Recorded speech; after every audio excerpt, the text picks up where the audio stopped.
Ito po mga kababayan, yung ating unang pag-uusapan na kung saan po ay patungkol ito kay Bato. Nako, mga kababayan. Alam nyo ba yung nakalap nating info ngayon patungkol kay Bato kung bakit? Kasi mga kababayan, ito chismis lang ha. Chismis ito. Vitamilk muna tayo. Pampawala ng tagyawat. Vitamilk baka naman. Ito mga kababayan, chismis ito. Huwag niyong paniwalaan. Chismis ito. Huwag maniwala. Alam niyo ba kung bakit si Bato ay nakipagkita kay Torion? Kasi, chismis nga ito, huwag paniwalaan. Ganito kasi mga kababayan. Alam niyo yung lugar na yon na pinagkakitaan ni Bato at ni Torion, may nakarating sa akin sa Green Hills daw yun. Sa Green Hills. Unahan lang daw yun ng Mang Inasal. Harap mismo ng Green Hills yun. No? Alam niyo yung harap ng Green Hills, may parking lot. Sa baba nun, may Mang Inasal. Doon daw sila nagkita. Katabi nung Mang Inasal, parang official, clinic. Tapos, merong LBC. So ngayon, mga kababayan, yung pinagkakitaan ni Bato, ito po yun mga kababayan na ipakita ko sa inyo. Ito po ang nakarating sa aking intel, no? Intel daw. Ito po mga kababayan, ang nakarating sa aking intel, ito, Senator Bato, laban lang tayo para sa bayan natin ito. Hinahunting ka pa rin, Senator, ingat ka palagi ha. Yan ang sabi.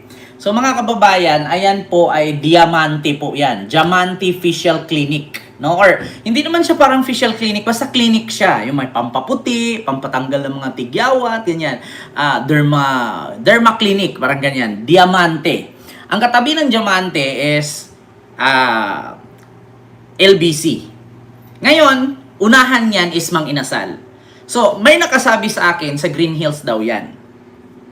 Sa malapit yan, Green Hills yan katabi ng basta Mang Inasal, Green Hills, di ba? May dyan. Makikita nyo yung Green Hills Mall, tapos may malaking Uniqlo ngayon, bagong tayo lang. Harap niyan is parking lot. Pag tumawid ka niyan, yan na yan, clinic. So ngayon mga kababayan, ganito yan.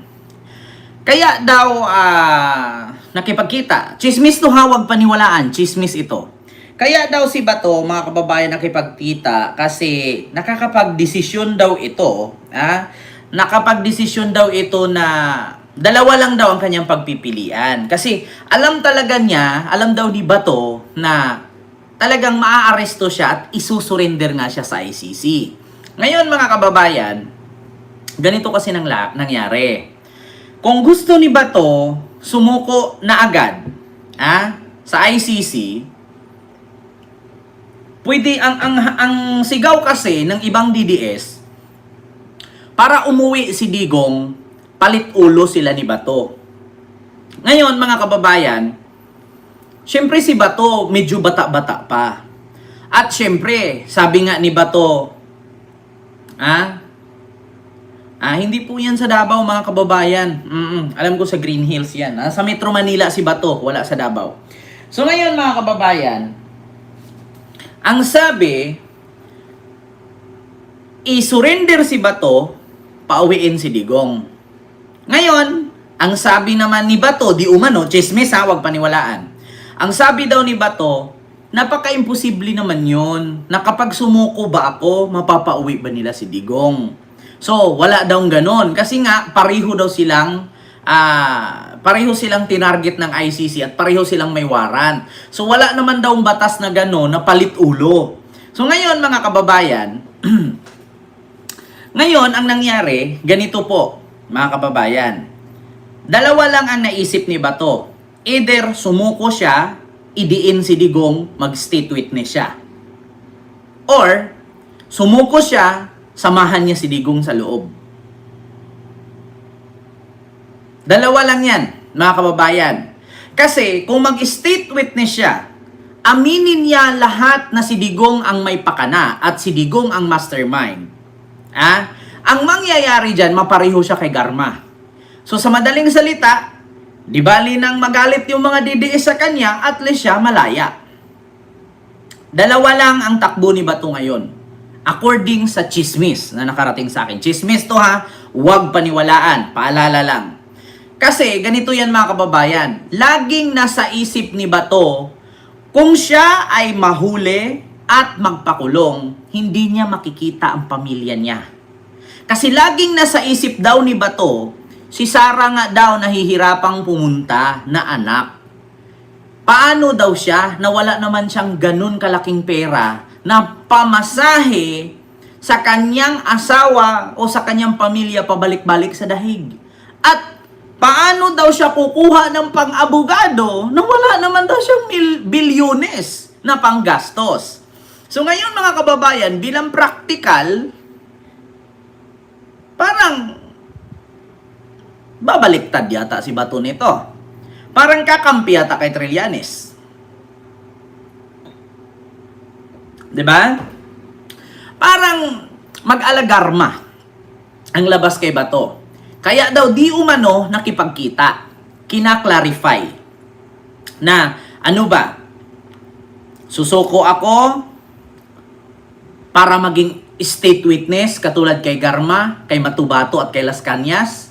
Or manatili akong magtago pag naaresto ako, hindi na ako makakauwi, ang pamilya ko mahihirapan ng bumisita sa akin, at wala akong panggastos dyan pang abogado. Ang mahal.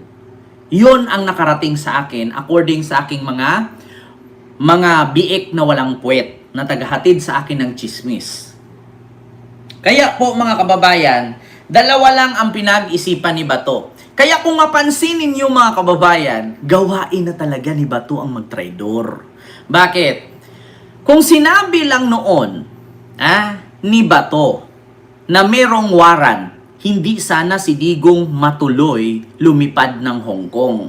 Ngunit sapagkat bagamat di umano, isang linggo pa lang bago lumipad si Digong sa Hong Kong, hindi po sinabi ni Bato na may warrant. Bagkus, hindi siya sumama, nagtago siya. So, ibig sabihin, traidor talaga si Bato. So, dalawa lang daw ang pinag-iisipan ni Bato ngayon. Either tatraidorin niya si Digong, ilaglag niya si Digong, mag-state witness siya, may kalayaang pumunta ang kanyang asawa pero hindi siya makulong sa dahig. Katulad kay Garma, kay Matubato, at kay Las Cañas. Total, syempre, alin ang unahin mo? Yung magpakamartir ka, na alam mo namang may kasalanan talaga, at magpakulong ka habang buhay hindi ka makakauwi? Or, mag-state witness ka? Diba? Yun ang nakarating sa akin, mga kababayan. Chismis lang, huwag paniwalaan. So, ngayon daw, mga kababayan, may chance pa ba siya mag-state witness, Ken? Actually, Ma'am Blue Butterfly, yun din ang hindi ko masyadong alam kung may chance. Pero kung pagdating niya sa ICC, at di ba, pagdating doon, kailangan kilalanin siya. Di ba, paharapin siya doon, tapos kumbaga parang mag-hearing, kilalanin siya. Kung doon pagdating, magsalita siya na siya ay biktima lamang at ibubulgar niya lahat ng pangyayari, may possibility baka magbago pa ang isip nitong mga prosecutor sa ICC at gawin siyang state witness. Kung magsalita nga siya laban kay Digong. Kung ganon mga kababayan.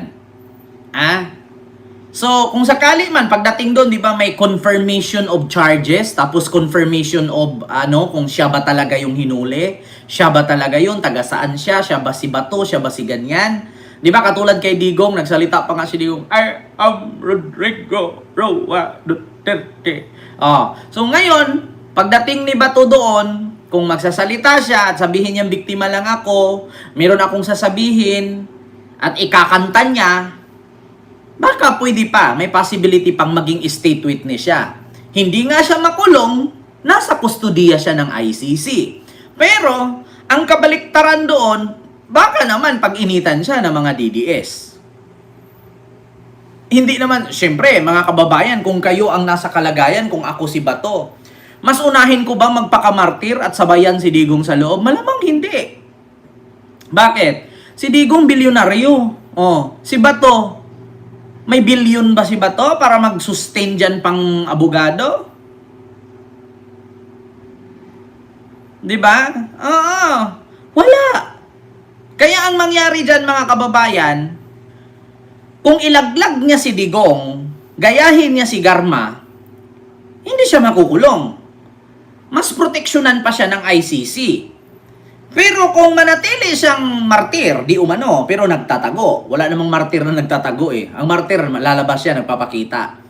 Ay, sa madaling salita, makukulong siya doon habang buhay. 'Di ba? Kasi sa totoo lang mga kababayan, si Digong kasi, ito I will tell you frankly, madidiis ka man, kakamping at loyalista. Yan si Digong, makalaya man o hindi, mamatay man yan dyan sa ICC, wala nang kwenta yan. 'Di ba? Si Digong kasi, mamatay man yan dyan, mabulok man yan dyan, makalaya man yan o hindi, wala nang kwenta yan. Bakit? Do you think in 80 years old tapos may sakit, may power pa ba si Digong tumakbong politician? Hindi na. Wala na yan. Gagamit-gamitin na lang yan ng mga politiko na kaalyado niya yung pangalan ni Digong. Kung dito sa Pilipinas yan, mas lalong magkasakit yan. Kasi bakit? Palipad-liparin nila yan, bitbitin nila yan kung saan-saan may rally, may meeting di avance, may sorte. Kung saan sila may ganun, bibit-bit-bit-bit na lang nila yan. Pang front na lang. So sa madaling salita, yun nga ang nakarating sa akin, namimili na lang si Bato. Either ilaglag niya si Digong, aminin niya na napag-utusan lang siya, matulad siya kay Garma. Pero ang kabaliktaran doon, galit ang mga DDS sa kanya. Pero, di natin sure kung baka maintindihan din ng mga DDS. 'Di ba? Kasi si Bato malayo pa marating yan. Uy, ilang taon pa lang na si Bato? 50 ata? 50 mahigit? 40 mahigit pa ba? 'Di ba? So sa madaling salita mga kababayan, isa daw di umano yan sa rason kung bakit nagpakita si Bato kay Torion. Yun ang nakarating sa akin. Chismis lang ha. Huwag paniwalaan. Chismis lang yan. 'Di ba? So sa madaling salita, mga kababayan, kay Torion. Yun ang Yun po yun. Klaro po. 'Di ba? Kaya lumabas si Bato, nagpakita. Kasi dalawa lang daw ang nasa isip niya. Magtago siya ng ilang buwan. Alam ko pa naman, next week, arestuhin na siya. Ay, sorry, nadulas ako. Sorry, mga kababayan. Wala, joke lang yun. Nako, ito talagang bunganga kong to. Mapagalitan tayo nito.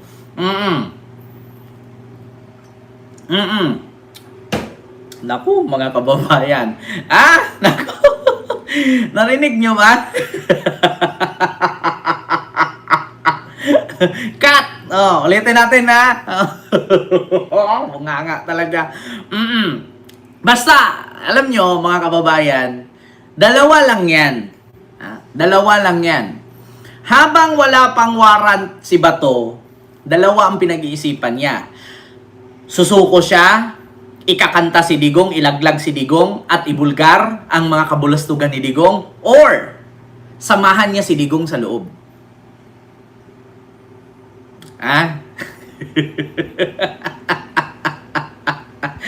Ay, nako! Diyos ko yung Marimar. Narinig, Ken. Narinig ko. Ay, nako.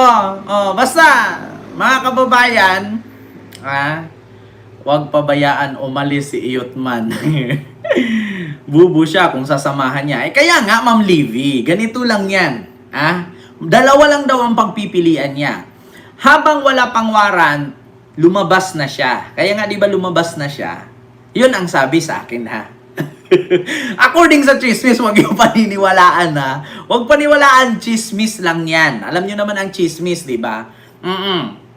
Kaya, alam nyo na. So, ganon, mga kababayan. So, yun lang. Naku, di na natin alam, baka bukas na.